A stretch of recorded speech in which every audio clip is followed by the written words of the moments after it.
How to fix Netflix error code NW-1-19. I'm going to tell you how to fix that error in Netflix. This code points to a network connection problem.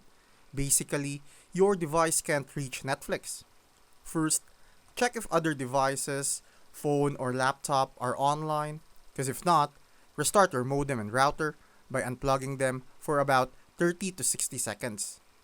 Then plug back in and let them reboot. If your Wi-Fi is spotty, try using an Ethernet cable directly from your modem for a more stable link. Also, restart the streaming device itself.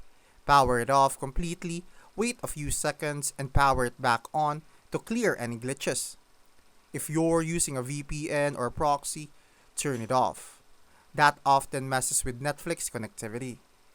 Once everything is back online, relaunch Netflix and you should be streaming again.